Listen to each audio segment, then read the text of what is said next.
2011 winner of the Heisman Trophy is Robert Griffin III, RG3. And speaking of freshmen, here's the freshman quarterback, Robert Griffin. Off the play fake, Griffin moving to his left, down to the right. He throws downfield. Two. And snap. So Mike, how surprised are you that RG3 is out of the league? Well, the one thing. Big story out of Redskins Park at this hour where Robert Griffin III could be packing up at the end of the season. All right, ladies and gentlemen, in today's video, we're going to go ahead and talk about the rise and fall of Robert Griffin III.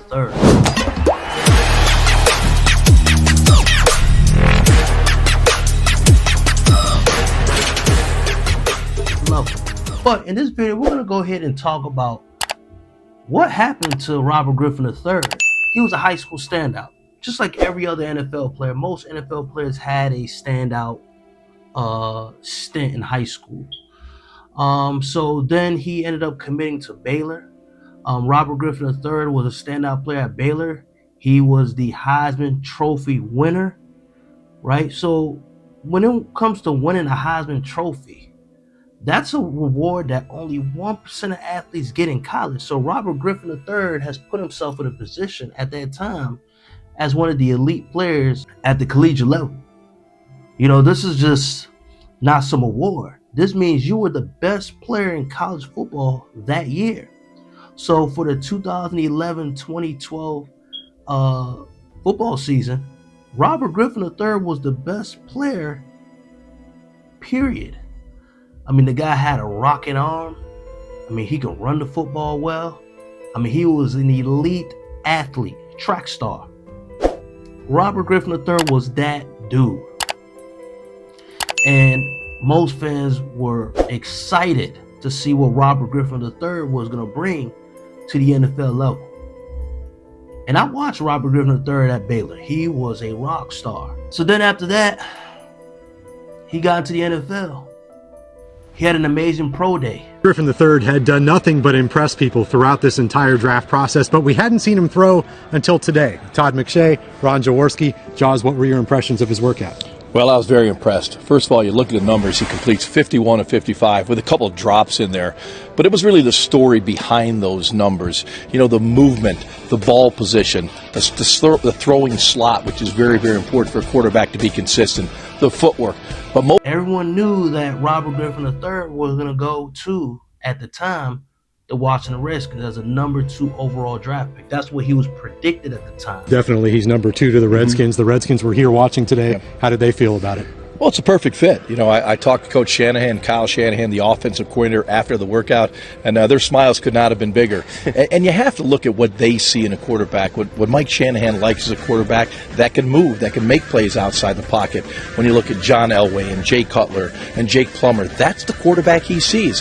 When he watched Robert Griffin today, he saw those guys. He was very, very impressed. And this wasn't just Robert Griffin's pro day. This was Baylor's. Then he ended up actually getting drafted number 2 overall pick by the Washington Redskins when they had Mike Shanahan as a head coach, Kyle Shanahan. They had that elite coaching staff. That 2012 team was an elite team. They had Alfred Moore, Santana Moss, Pierre Garçon, Fred Davis. Defensively, they were covered. I mean, they had every piece in the book, right? And, you know, no one really knew what was at stake with this team. You know, the prior year, Mike Shanahan, I believe, went, 6-10. So we didn't know what was going to happen. But RG3, when he came to the scene and they played the Saints, he brought a level of energy to that city that we haven't felt in such a long time.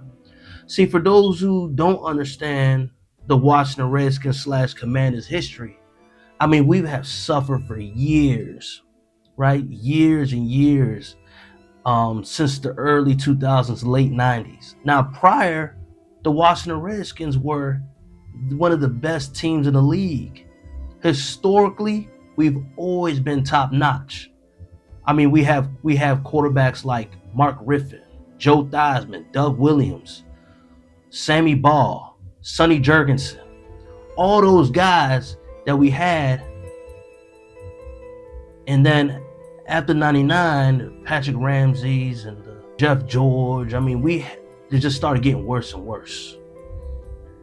So then in 2004, we picked up Mark Brunell in free agency. This was when Joe Gibbs was with us. So when Joe Gibbs joined the Redskins for his second coaching stint, they went 6-10. So then Joe Gibbs gets fired. Well, he ends up retiring after the 2007 season. So Joe Gibbs was with the Washington Redskins from 2004 all the way to 2007 when Sean Taylor passed away.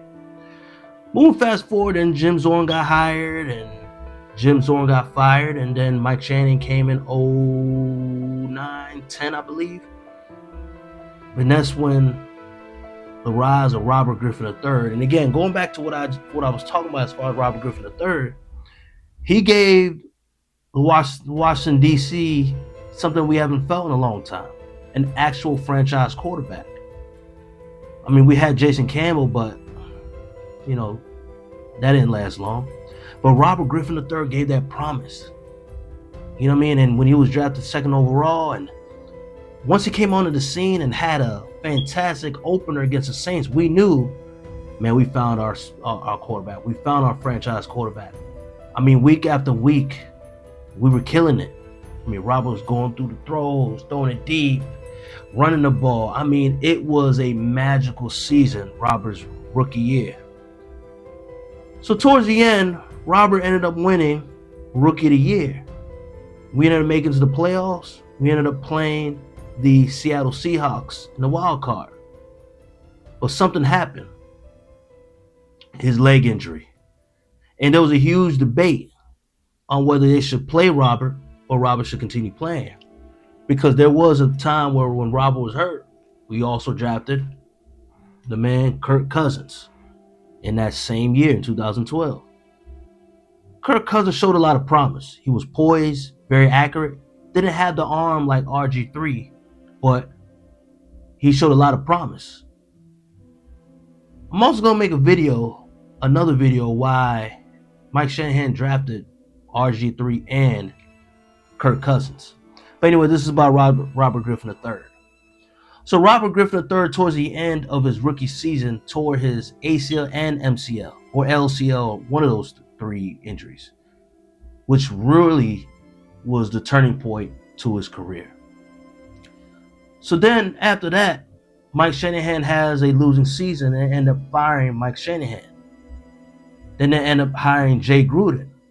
See, prior to Jay Gruden coming in, Robert Griffin allegedly has some issues with Mike Shanahan because of, allegedly, well, based on what Mike Shanahan, I want y'all to hear what Mike Shanahan said about RG3. Go ahead and check it out. So, Mike, how surprised are you that RG3 is out of the league? Well, the one thing I'd like to say is that when you take a look at RG's career, what Robert has really done is, you know, his rookie year, he was, I mean, off the charts. Every type of record he broke in Washington. I mean, that year was better than any Super Bowl years they had. And you take a look at his turnover ratio, touchdown, interception, his running average, everything that you look for. But in my opinion, at the end of the season, he wanted to be a drop-back quarterback. He took it as an insult, running the type of offense we were running. Now, he did some incredible things. Then the next year, you could see him kind of go down a little bit, not the same stats. But when I got fired out of there, I could tell that they wanted to make Robert a drop-back quarterback. He's not a drop-back quarterback. It takes time. He just thought the transition was going to be very easy, and it's not very easy, especially when you never ran that type of offense in college. So it's a learning experience. It's going to be very tough after a few years to jump back in the league. Now, Mike Shanahan talked about how, I guess, Robert wanted to be a Peyton Manning. Robert was trying to be something that he was not. And Mike Shanahan tried to tell him, hey, let's continue doing what we've been doing with you. You continue to develop. We're going to continue to do the read options and go around the boots and throw the bootlegs and, you know, utilize Robert to his strength. But Robert wanted to be something he was not, according to Mike Shanahan and in my opinion as well. And that's what really ruined his season. Robert Griffin's ego got in the way. And that's one lesson I want to tell you young folks that are still upcoming and playing is sometimes you got to put your ego to the side, right?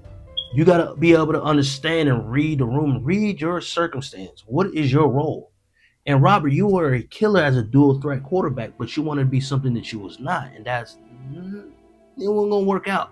So they hired Jay Gruden, and Jay Gruden and Robert Griffin III did not see eye to eye. Even years later, they had a back and forth situation, and I don't know if they forgave each other. I guess they forgave each other at Chris Thompson's wedding or whatever, but that's a different story for another day. But Robert, man, you know, him and Jay Gruden didn't work out, and then it just went downhill from there. And that's when Robert Griffin III's career just started going downhill more. So he ended up getting traded to the Browns. The Browns had some weapons around him, but he only lasted a year in Cleveland. His career just got even worse. More injuries. And then he ended up getting signed by the Baltimore Ravens as a backup. And then he ended up being a backup to Lamar Jackson. So he just became a career backup towards the end of his career. And then Robert gets on TV. And when he gets on TV, folks started to see Robert's, I guess, true colors as far as his ideologies, as far as how he thinks, some of the things that he believes in. A lot of people did not agree with how Robert used to conduct himself on TV.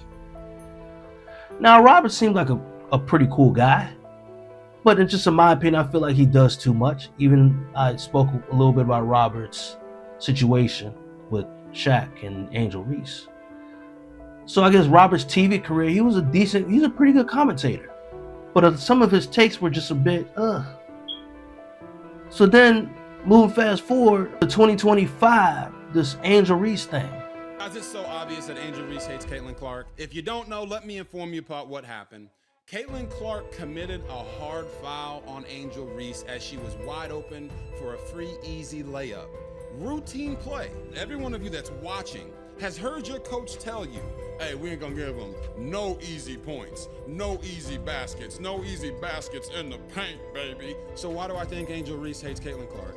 It could be the fact that Aaliyah Boston had to save Angel Reese from ending her career. That became a situation. Then him and Ryan Clark started having a back and forth. Yo, what's up, everybody? It's your boy RG3, and I just wanted to get on here and talk to you guys because there's been a lot of buzz, a lot of conversations about my sports take that Angel Reese hates Caitlin Clark, which was purely based in basketball.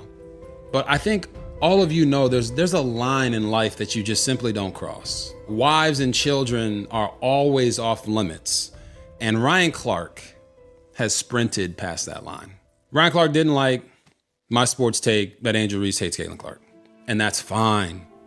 And then after him and Ryan Clark had back and forth, they kind of just stopped talking. So Robert Griffin III, he stayed in his lane. But one thing I do respect about Robert Griffin III is his relationship with the Sanders family and his relationship with Shedeur Sanders. I definitely respect that at a very high level. Now, what happened recently? So Robert Griffin III ended up re-quoting or retweeting and then quoting, along with a quote, making a comment that had nothing to do with anything. I guess it was a photo of Angel Reese with a monkey jersey, monkey in Angel Reese's jersey, and Robert Griffin had, he felt like he had to say something. And then a lot of people gave him a lot of backlash, and he got a lot of disappointing comments from a lot of people within the sports world and then also fans as well. But then Shaquille O'Neal. Man, RG3, tweet another monkey post about my girl Angel Reese. I'm punching your fucking face. Okay? It's enough. Like, I don't usually do stuff like this, but just stop it, bro. You got your job, you got your podcast, leave my Angel Reese alone. I'm the one calling her and telling her not to respond. Fucking stop it. Shaquille O'Neal ends up threatening Robert Griffin III. I don't know if Shaquille was serious. I don't agree with Shaquille going about that. I guess that was his way of letting Robert know, like, hey, Angel Reese got people behind her back. Stop talking about her. But based off that tweet, it wasn't harmful. I just feel like it was just the timing. And Robert Griffin III has to do a better job of reading the room. But that's pretty much the downfall of his career. I mean, it's always that what if. What if Robert Griffin had listened to Mike Shanahan? Would they have had a losing season? What if Robert didn't get in his head? And there was a lot of things that got in the way that spoke about his character and his ego. I guess, his father or whatever it is. And again, I like RG3. I don't hate RG3 at all. I feel like sometimes he does too much. He does it all on purpose, in my opinion, just to get clicks and likes. Some of it seems genuine, but I do respect his support for Shador and writing for Shador, because I'm a Shador and Deion Sanders fan. So that's where I respect Robert Griffin. But some of the other takes he makes, it's a bit questionable. And it's actually disappointing because Robert Griffin had a very promising NFL career. I mean, he looked amazing. But me being a Washington Commanders fan, I am pleased with Jaden Daniels and what Jaden Daniels is going to do for us for the next 10 to 15 years. But RG3, hopefully, things get better. I'm sure you're enjoying life and, you got your wife, your kids. But it's just, man, I wish RG3 could have a much better career. Just disappointing how his career ended. So much talent. And this is why when I talk about these football players, it's important that you understand your role, especially when you go to the NFL, a league of that magnitude with the best of the best. It's unfortunate, but it is what it is, and that's where we're at. So hopefully y'all enjoyed and understood the timeline of what actually happened with Robert Griffin III. Again, for those who are new to this channel, make sure you guys hit this like button so YouTube can push these videos out so folks can hear some of my amazing sports takes and analysis when it comes to sports world. Peace from Jay, the Sports Professor.